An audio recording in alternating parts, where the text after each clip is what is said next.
Guys প্রায় 1 মাস পর আমি কিন্তু আজকে আবারও একটা আমার বয়ফ্রেন্ডের উপরে প্র্যাঙ্ক করতে চলেছি, যার জন্য আমি চলে এসেছিলাম ওর বাড়িতে আমার পমি সোনাকে নিয়ে ব্রাউনির সাথে দেখা করানোর নাম করে। আর আমি কিন্তু আমার আরেকটা ফোনেও নিয়ে এসেছি। আর এখন এই রুমে আমি, পমি আর ব্রাউনি ছাড়া আর কেউ নেই। আমি অনেকদিন পর প্র্যাঙ্ক করতে চলেছি, তাই না? কেমন দুক দুক হচ্ছে। আমি কিন্তু আমার সেকেন্ড ফোনটাকে ভালো করে সেট করে দিই অ্যান্ড ওয়েট করতে থাকি সৌরভের জন্য, কারণ আমি সৌরভকে পাঠিয়েছিলাম ব্রাউনি আর পমির জন্য জল আনতে। বিশাল এক্সাইটেড লাগছিল, তাই আমি নাচানাচি করছিলাম একটু।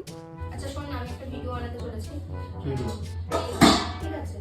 জাস্ট আমি একটা গান পরে অ্যাড করবো রিলসে। তুই কি করতে হবে বলতো, জাস্ট তোকে এরকম করে নিয়ে এরকম করে তুলতে হবে, ঠিক আছে? আর এরকম করে এইভাবে নিয়ে হাত যাবে তো, এইভাবে ধরবি। আমাকে একটু এরকম রাখবি যাতে আমি তোকে জড়িয়ে ধরি, যাতে দেখা যায়। এইভাবে জড়িয়ে ধরবো। যেমনটা তোমরা দেখতেই পেলে, আমি ওকে বলেছিলাম যে আমি একটা রিলস বানাতে চলেছি, তো ভিডিওটা বানিয়ে গান পরে অ্যাড করব। আর ও কিন্তু সেটাতে রাজিও হয়ে গিয়েছিল কিছু বুঝতে না পেরেই। It was at this moment that he knew he fucked up.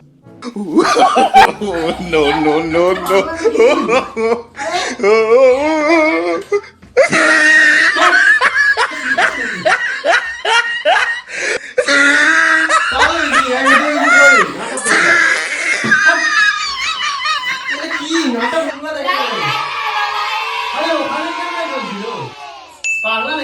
कैसे कैसे लोग रहते हैं यार यहाँ पर। अरे बड़े खतरनाक लोग हैं।